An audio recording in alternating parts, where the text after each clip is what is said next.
Good afternoon, everyone. I hope you're enjoying Engage APAC so far. Thanks for taking the time to come along and join us today for our panel session. For those of you I haven't met before, my name is Dave McKinley, and I'm the Senior Sales Enablement Manager here at Smartsheet APAC. I'm excited to be hosting this industry conversation today on the building blocks for agile businesses fit for change. Before we get started today, we have our legal disclaimer that we must share, which you can see on the screen now. I also want to advise that no Mental Health Commission employee, including Mark Weeks, who is one of our speakers today, receives any form of gift, reimbursement, hospitality, benefit, or gratuities from Smartsheet. Nor does his involvement in this event as a Western Australia state government employee serve as a testimonial, endorsement, nor advertise Smartsheet. So, look, everyone, I don't think it would come as a surprise to any of you that we've all had to quickly adapt to some pretty big changes recently. But even before this came about, we were going through some big shifts and redefining what it means to collaborate for dynamic work. In today's panel, we'll be diving into how businesses are able to succeed in times of change. It's become clear that businesses which adapt to change with seamless collaboration, solid workflow processes, and the flexibility of learning on the go are the ones that will stand the test of time. Hopefully, from today, you'll take away some insights on how to improve agility and succeed in your business, even during a bumpy ride. We're happy to have some of our wonderful customers joining us today for the panel. So without further ado, let me introduce our great panelists. First, we have Annie Alapau. She's the Chief Information Officer at Ayala Land, a diversified property developer in the Philippines. Ayala Land develops large, sustainable estates through a mix of properties such as residential, retail, office, and hotels. Annie is responsible for the company's technology strategy and systems, as well as overseeing data protection strategy in her role as Group Data Protection Officer. Welcome, Annie. Glad to be here. Our second panelist for today is Gavin Cheatham from AG Coombs, a leading provider of specialist building services. He's the Group BIM, Building Information Modeling Manager, tasked with leading the digital engineering strategy for the entire group across 8 subsidiaries and 800 employees. He's AG Coombs' digital transformation guru and helps provide clients a consistent and effective approach to digital engineering services. Welcome, Gavin. Thanks for joining us today. Hello, all. Our third panelist today is Mark Weeks, Senior Project Manager at the Western Australia Mental Health Commission, the government agency responsible for establishing mental health, alcohol, and other drug support services in the state. Mark comes from a background in project and program management, technology improvement, and organizational change. He has over 3 decades of experience in the private and public sector, including areas of defense, logistics, health, and government, both across Australia and in Europe. Thanks for joining us, Mark. Hi, David. And finally, we have Jessica Davis. Jessica is an outside broadcast unit manager at Fox Sports Australia. Jessica plays a key role in getting sports from footy to motorsport and everything in between onto our screens, managing the complex logistics of broadcast events across Australia. She's been with Fox Sports for over 6 years and is focused on streamlining and elevating the broadcast experience for our much-loved sports. Welcome, Jessica. Hi, everyone. Thanks for having me. So everyone, our theme for today is around change and finding ways to adapt and ensure success, as much as anything can be guaranteed at the moment. We all know that change is a reality in business, and sometimes that change occurs much faster than normal. No matter the pace, it's clear that the businesses that respond with agility are now often the ones performing better and able to weather these shifts. What has been your experience around change, particularly since the pandemic began? Mark? David, I suppose when COVID really came into play, for me, my experience has been a bit of a kangaroo in the headlights moment. And really, since COVID kicked off, the managers who couldn't really see who was doing what by when across the organisation kind of froze there for a while.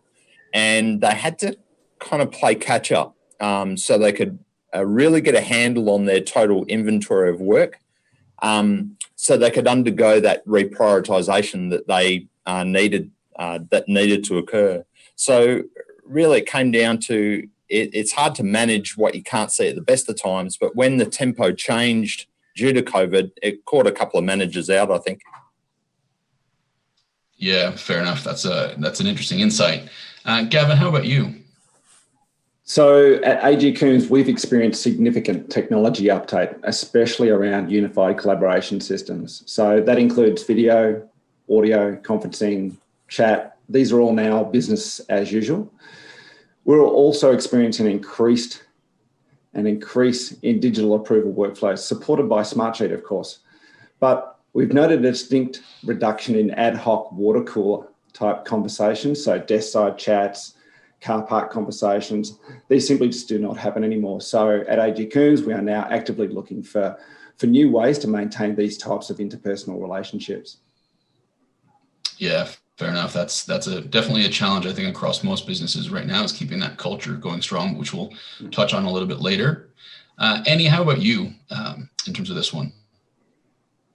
Well, it's been a quite challenge for the real estate sector, primarily because we do face-to-face contact with our customers. So our experiences really is how to digitally connect and become relevant to our customers at this time.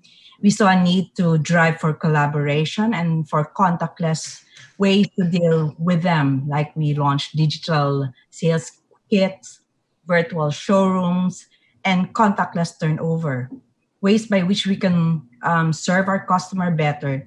Like lately, we launched also the Ayala Mall's neighborhood assistance, where we have personal shoppers going around the merchants to buy or purchase items for our customer. So this is one way which we become, we try to become relevant to our customers and our shoppers. Yeah, wow, some more great initiatives. Well done. And Jessica, what's your experience been around change since the pandemic? Of course, this was completely unprecedented for sports. So by changing the flow of communication within our company and being able to get the information and flow of communication through to our stakeholders as quickly as possible, and just really implementing just reactionary procedures, because we just have to go with the flow and exactly what's happening to us at the time. So just being able to react as quickly as possible and to get everyone's buy-in to get through this change as best as possible. Yeah, great. Thanks, Jessica. And so speaking of systems, having the right systems in place can obviously enable businesses to respond more quickly. Tell us about the systems and processes you have in place and how well equipped they were to handle not only normal business change, but rapid, sudden change. Jessica?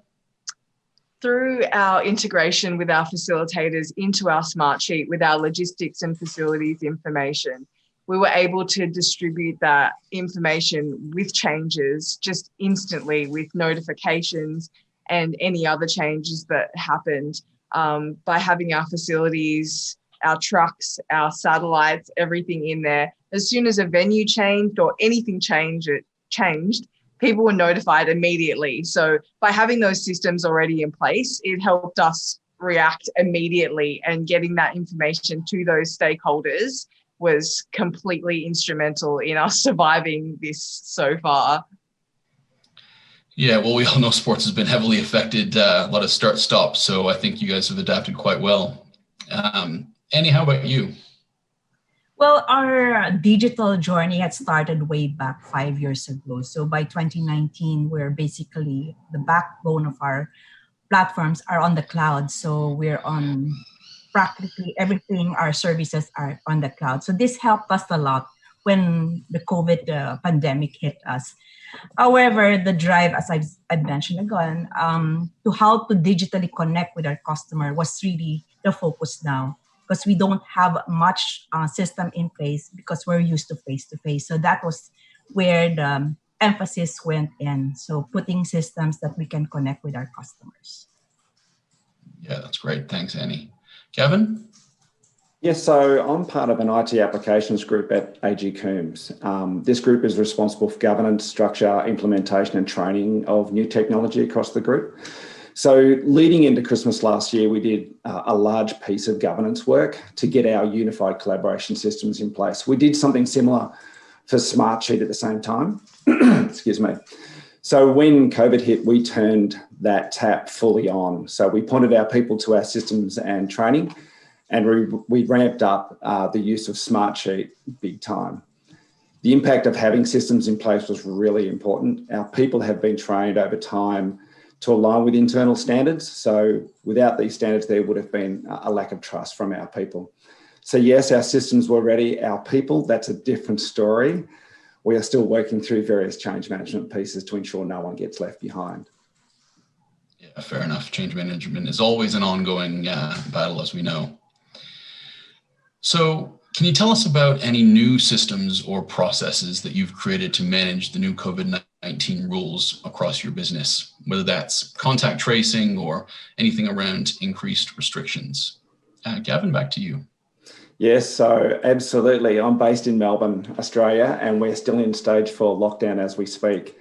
So at AG Coombs, we're predominantly a building services, construction and services company. Our people spend a lot of time mobile and on site. The state government here in Victoria has imposed a series of compliance measures to ensure our people and the public stay safe. So some examples of Smartsheet systems we've put in place include an office clean checklist, where a weekly update request goes out to a number of key people at various office locations to ensure specific office cleaning is carried out, and reminders are in place in case the request is not completed.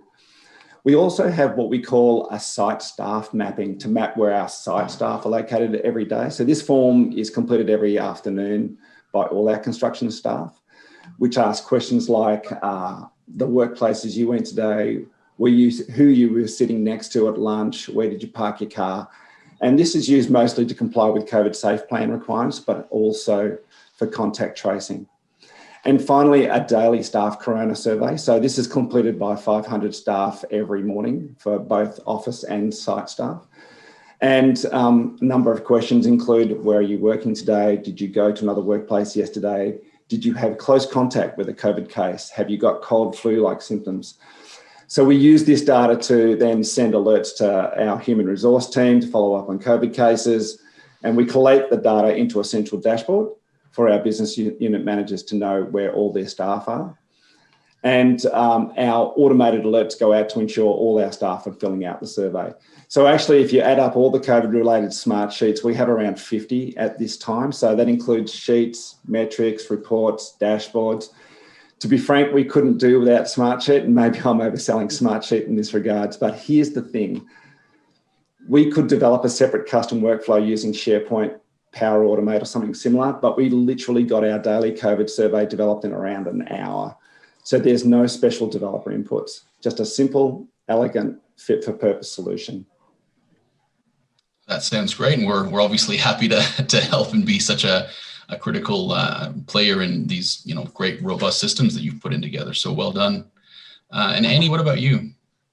Well, similar to Gavin, our government imposed a health declaration and contact tracing system that should be put in place when you go inside your offices and our restaurants. So for our company, we use Smartsheet to put in a health declaration and contact tracing. We managed to put it up in less than a week. So we need to just check if there are certain questions that we need to answer and declare, and of course declare who you met with during the day, how many minutes have you met with that person. So that's part of our contact tracing. So Smartsheet was very useful in that. And another thing is that what I mentioned before, the ANAD, our Ayala Mall neighborhood assistant that is built on Smartsheet. So people can just fill in a form, what they want to shop, what merchant they want to go to. That is practically on Smartsheet. And registrations, we do have tons of webinar for our customers, for our employee. Registration of those are all done through Smartsheet. And of course, projects, that is the heart and core of what I do.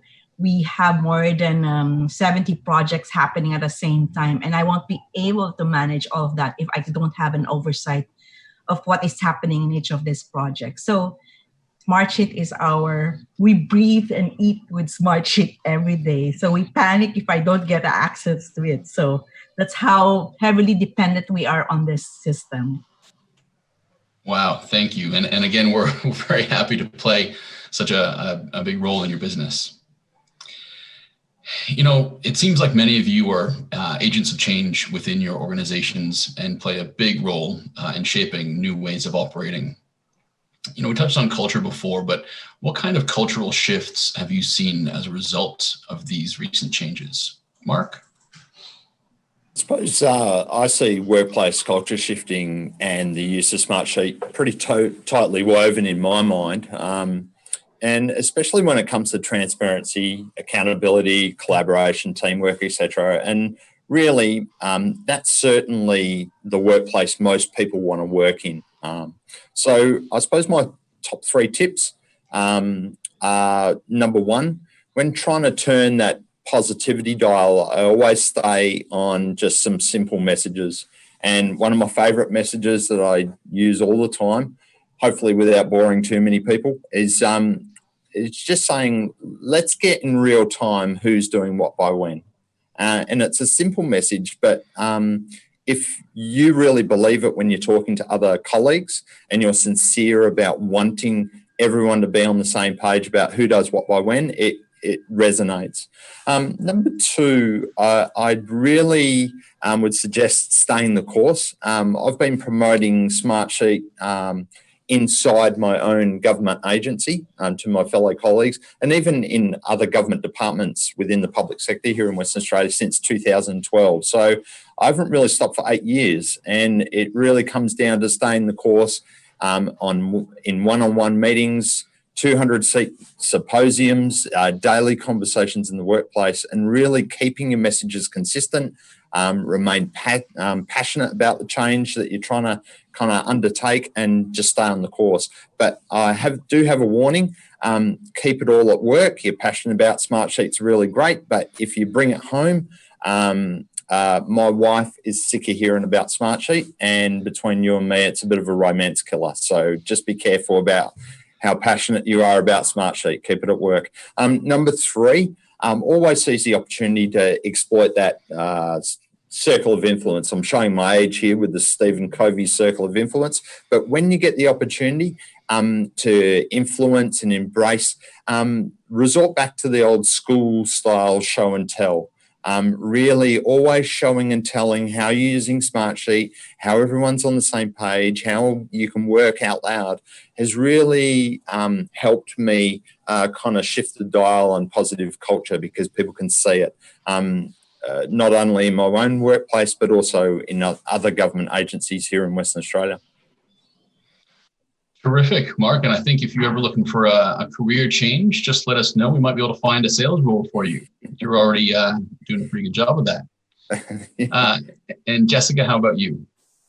Well, typically internally, our departments can be quite siloed, and it's difficult to disseminate the information from within. So we use Smartsheet to really centralize all our information, our bookings, anything that we have going on and that people need to know. So there's never really any excuse for, oh, I didn't get that email, or I didn't know that, or anything like that. So having everything all in one place and really being able to demonstrate Smartsheet as a tool for using all this information and having sort of unlimited capabilities with it has been really, really good in getting buy-in across the building and showing people what we can do with it.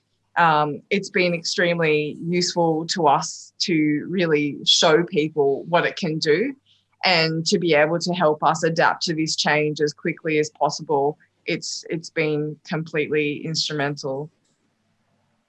Yeah, fantastic. It sounds like more of that show and tell kind of concept is proving successful out there. Yeah, absolutely. And so when we talk about, cultural shifts, something that seems to pop up quite often around changing systems is accountability. So how has the need for greater transparency been handled, and what kind of benefits do you see from improved transparency? Mark? Once again, in my mind, not saying it's right, but in my mind, accountability and transparency kind of go together. Like gin and tonic, vodka and orange, beer on a cold beer on a hot day, they go together.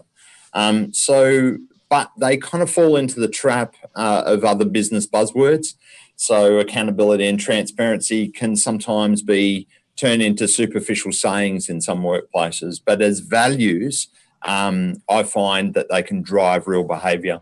So they can be really beneficial. And Smartsheet really, you're able to bake in accountability and transparency in the sheets and the reports and the dashboards so people can work better.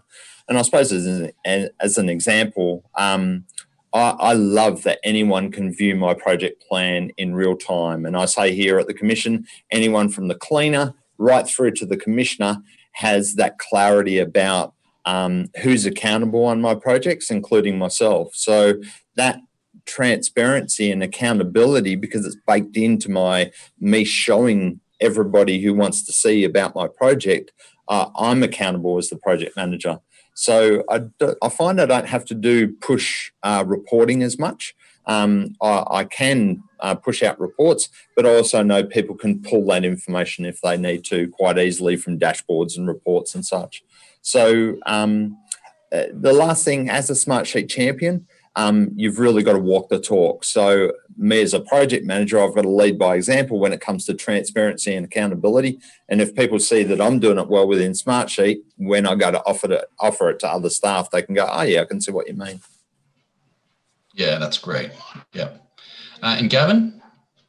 Yeah, so my thoughts around transparency are directly linked to communication, and that's two-way communication, management to staff and staff back to management. The challenge for AG Coombs is that we have a large variation of roles across the business, so the messaging needs to be changed and filtered to suit the target audience. Further, to ensure we gain a full picture of our business, we regularly seek feedback from our staff. We often are required to accept that feedback through anonymity, and of course, Smartsheet allows us to achieve that type of outcome. But circling back to the accountability question, accountability is linked to trust, and trust from staff is gained once management follow up on what they say they're going to do or what they would do. Again, Smartsheet is an enabler in this space. Yeah, fantastic. Thank you. And look, we hear constantly around, data and its relationship to transparency and accountability.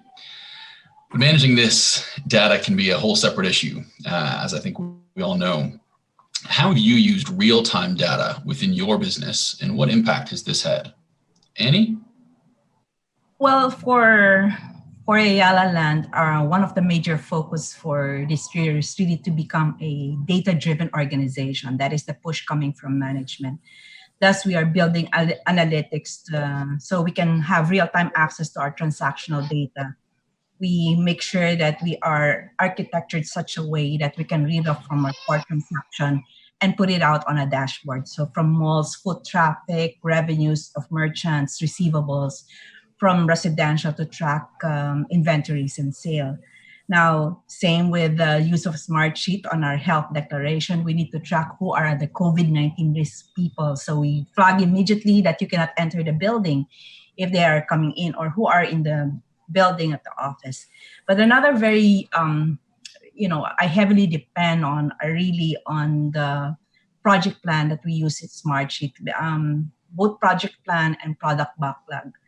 This is one way by which we can coordinate on our outsourced vendor. This is the fast way where we can easily connect and ensure that we know we are on track. It also lessens our time to virtually meet with them because all the communications are already posted on the Smartsheet. So for me, that is very, the way we utilize it has been given us real-time information where we are at any given time of our projects.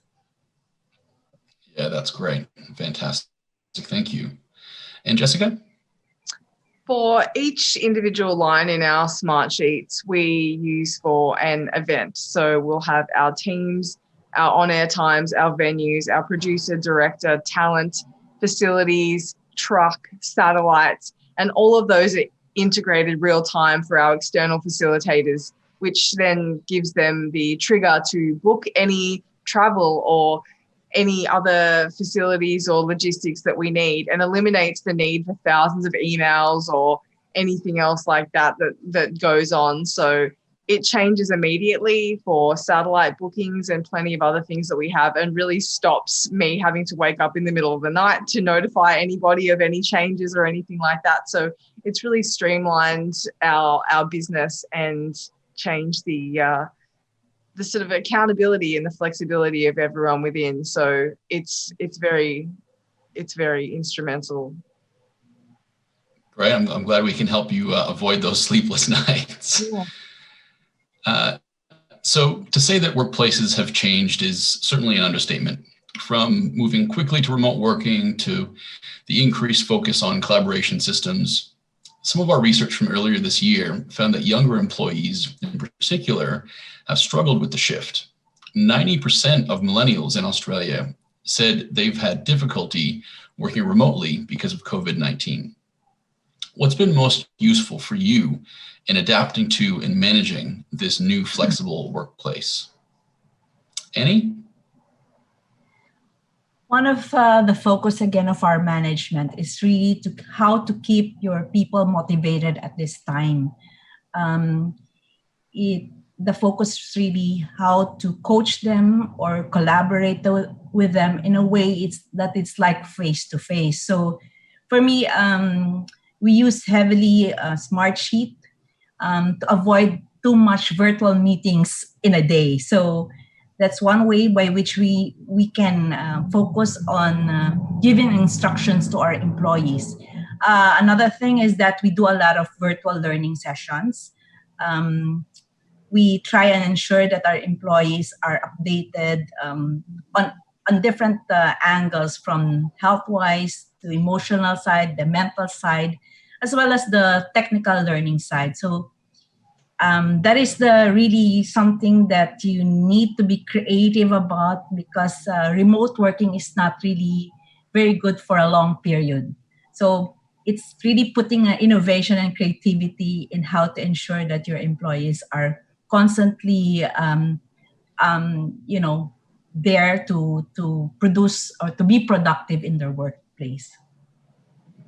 Yeah, I agree completely. I think we have to be creative these days because it's quite easy to fall into a Zoom fatigue situation with staff. So yeah, agree with you on that, Annie. And Gavin? So for me, it's the ability to easily connect and collaborate with my colleagues. And contrary to just now, I default to video calls instead of my phone, and leave video on to make the connection more personal with the team that I'm working with. So video is becoming quite normal. But by far the most useful tools enabling flexibility are cloud-based tools. They can be used anywhere: work, home, cafe, if I was allowed to go to one at the moment. And they allowed us to do email, file sharing, communications, and looking at a tool like Smartsheet. So we can do form submissions, sheet access, update requests, alerts. You can do all this from wherever you're located, it doesn't matter. Absolutely. And look, Zoom is obviously, and all these different video formats are fantastic. But I think what we're hearing from customers is that instead of having meetings for meeting's sake, people are able to use tools such as Smartsheet, as you have been, Gavin, to sort of avoid some of those. So look, it's truly impressive to hear what each of you have been able to achieve. One question we hear a lot is around proving ROI of new projects or initiatives, especially at a time like now when many teams are working with fewer resources. How do you go about delivering ROI and really demonstrating its value? Gavin, back to you. Yeah, so I'm a shareholder of my firm. So profitability is front of mind at all times. Our biggest change opportunity is related to our field personnel, and this is closely linked to time savings. So for many years, our site teams have been locked into paper or manual-based workflows. So we now use Smartsheet to digitise a number of our site-based workflows. And as an example, we use forms to collect data, then use conditional formatting to easily see a task status, for example. And then use alerts, update requests, approvals to manage the workflow through to completion. We often sanitize the data in a metric sheet, which feeds into a central dashboard for all stakeholders to view the overall status. We've made ROI comparisons between manual and Smartsheet workflows, and it's like chalk and cheese. Time savings can be significant. Further, it's absolutely critical that we measure what we do leading up to a change and then post-change. Of course, to get an ROI proposal over the line, you need to estimate what the post-changes might look like. I use Smartsheet to record a number of investments. I use Smartsheet to record a number of investments we've made over time, and I use monthly reminders to record a number of key metrics on each of these. This can then be led into a ROI piece to prove that the investment did save time and money. Sounds great. Very clever. Well done. Mark? For me, when looking at return on investment, it's all about the value of workplace wellbeing. There's work-life balance, which is important, but I suppose what I'm talking about is the quality of time while spent at work. And there's an undeniable connection now between happiness at work and overall life satisfaction. And I suppose mental health's a key driver of economic participation and productivity here in Australia, and is now recognised there's a really strong two-way link between employment and mentally healthy workplaces. But unfortunately, some workplaces can have negative effects on our mental health. And the Australian Productivity Commission is currently, I believe, about to release a report which estimates the cost of workplace absenteeism and presenteeism due to mental ill health at work ranges between about $13 to $17 billion a year just within Australia. So there's something there for me whilst we're at work. The number one reason, or one of the key reasons why people are really unhappy at work in their workplace and end up leaving the job is, it's not often mentioned, but it's mediocre management. So really in your workplace, you can have all the happiness at work initiatives you like. You can have staff yoga sessions, you can have beanbags and ping pong tables, wellness committees and morning teas. They're all good things. But really, it's the management. If the management's mediocre, then everyone still feels like they're on the struggle bus each day. So if good management's in place, where everyone at work knows who's doing what by when, there's accountability, there's transparency, then everyone's going to feel more at ease and perhaps happier at work, or happier. So my firm belief that Smartsheet can greatly assist with mediocre management. It can improve our workplace wellbeing and really return a significant social and economic value within our society, but also for us as individuals as well, feeling at ease at work. Yeah, great. So two quick points on your comments there. One, I completely agree. I think we've all experienced mediocre management in our careers at some point. It's not good enough these days. And secondly, yeah, agree. A ping pong table in and of itself just isn't going to cut it anymore. It's the icing on the cake, but really the cake is, the day-to-day work, who's doing what by when, and having that clarity. And the icing is the beautiful part of the cake, but you got to have the cake as well. Yeah, absolutely. So you've all made such significant progress within your organizations, from driving new initiatives to streamlining ways of working. Regarding Smartsheet, what's next for you to take this to the next level? Jessica? We'd like other internal departments to buy into Smartsheet as a product and to start using it within their departments. We use it for rostering and facilities, logistics, so many different things. And so being able to take it to different departments within our business and demonstrate its capabilities has been really, really good for us, and getting them to move from a different sort of manual, typical way of working to implementing this system and showing them the capabilities within their own departments has been the key to us. So by getting other people to buy into it and really learn its capabilities is the future for us. Yeah, that's fantastic. Great. Thank you. Annie. Well, it's the same with Jessica. It's really helping maximize the use of Smartsheet to drive productivity across the organization. Just recently, we had a learning session with Kathy on the use of reports and dashboard, and I invited more than 25 people, and they were just amazed that it's something that they haven't used before. Another focus is really building analytics, and a fast way to build them as management needs the information, correct information during these challenging times. Great. Thank you so much. Kevin. Yeah, so I've got two items. The first, to date, Smartsheet adoption has been to focus on quick wins. The adoption has been a little ad hoc and reactive to various business needs. So we're kicking off an initiative to use Smartsheet as a central repository for a majority of our work, health and safety workflows. As you can imagine, we have a lot. So these are then fed back into a central set of dashboards, which are used as part of our work, health and safety compliance requirements. So that's a big piece of work we're just undertaking now. The second is a little bit more complicated. We provide information back to building owners about the state of their assets. So think air conditioning units, electrical equipment, water pumps. They all have various bits and pieces that we need to calculate and monitor over time.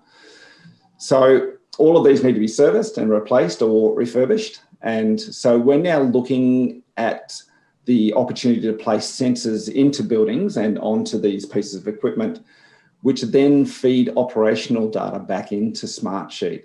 This is a combination with on-site observations, again, submitted by Smartsheet forms, which contribute to an overall picture of the building. This allows us to provide key information back to owners to allow informed decisions and ensure they get the most out of their property investment over time. Wow, some great initiatives there. Exciting stuff. Mark. I just want to slow things down for everyone. I recently watched an interview with Mark Mader, and he said we need to slow it down, especially for execs, and that message really resonated with me. And it kind of resonates when I talk to a lot of people in my own organisation and across the public sector. So I suppose my new Smartsheet messaging going out to everyone is, within my own organisation, I really want to do things within Smartsheet to slow things down and make it easier for people to kind of feel in more control of their workload and consequently feel happier about their workload whilst they're at work. So they feel like they've got a real handle on things. Yeah, fantastic. I'm sure Mark will appreciate the shout out as well. So that brings us nearly to the end of our fantastic panel discussion today. But before we wrap up, it's clear that you've all had many learnings, both in your journey with Smartsheet and over the past 6 months of rapid change. What's the single piece of advice that you would give to others embarking down this path that you wish you knew in the beginning? Jessica? I'm the key user of Smartsheet within our organisation. So by getting feedback from everybody that uses it internally has allowed me to find what the tool's capabilities are, how people engage with it, what they want to see, what they want to do. And by speaking to our facilities and how they use the tool, by seeing what we can do next with it, its capabilities are limitless. So you can't break it, is how it was sold to me. So just playing with it, going on the forums and seeing how other people use it and see how we can implement some of those procedures and policies has been really useful to us. So it's just by not limiting yourself in any way. Just see what you can do, and its capabilities are limitless. So just keep using it, keep playing, keep mucking around. That's all I can say. Smartsheet limitless. There might be a hashtag to follow on the back of that one. So thank you. Annie? Well, really finding a good business case for the use of Smartsheet is really key. My frustration on my old project tool led me to look at Smartsheet. So I was the one who brought in Smartsheet into the organization. And once you find this business case and you share it in the organization, it tends to speak for itself. And one thing that I, want to share to the group or the communities, download those templates. You can learn a lot from those, or talk to the community. I chat often with the community to find solutions in my problems on Smartsheet. Well, we have to give everyone a chance to experiment on its use so that they will not be afraid, and they can, find creative ways by which they can innovate and push the Smartsheet to, the tool to the limits. Yeah, fantastic. When a CIO brings a tool into the business, you bet it's going to get some traction. So excited that you brought that in for the team there. Gavin? Yeah, so short and sweet. Do not underestimate how beneficial the automation functionality could be to your business. The potential workflows are only limited by your imagination. Fantastic, short and sweet indeed. And Mark? Copy smart people. I'm definitely not the smartest tool in the shed, but I'm really good at kind of cherry picking out those smart people and dialing in and listening to the Simon Sinek's books, his TED Talks of how great leaders inspire action and why good leaders make you feel safe. Listen to those 15-minute TED Talks and then go out and replicate it, inspire your own action and make others around you feel safe at work. So check out Simon Sinek, Seth Godin. His book's titled Permission Marketing, Linchpin. His TED Talk's called The Tribes We Lead. Again, replicate other smart people doing smart stuff. Like Seth Godin, go out and build your own and lead your own tribe at work and call it the Smartsheet tribe. Just go out and be a leader. And Mark Mader and Brent Fry, co-founders of Smartsheet, Google their white paper. They wrote it over a decade ago. It's called The Power of Done. Read about those initial ideas about why Smartsheet was kind of put in place and what dreams they had. It's really interesting. And I really think it's getting old now, but it's really relevant, especially with accountability and productivity and transparency in the workplace. So, yeah. Copy smart people. Also, Project Management Institute, 50 years, peer-reviewed global standards, international good standards on project, program, and portfolio management. I encourage all workplaces to really align themselves with internationally recognised good practice, and even Smartsheets aligning themselves to the PMI's collective wisdom. So that alignment's smart. So always copy smart people. Make it easy for yourself. Good stuff. I think you're being hard on yourself. I think you're a pretty smart guy, Mark. So I need to talk to my wife. Look, everyone, thank you so much to our panelists, Annie, Gavin, Jessica, and Mark. It's been a fascinating and insightful discussion today. I'm sure everyone agrees there's no one-size-fits-all approach when it comes to tackling change, as every organization and person is different. But with the right tools and approach, you can come out better on the other side. It's been great to hear from everyone. And thanks again for making the time to join us at Engage APAC today.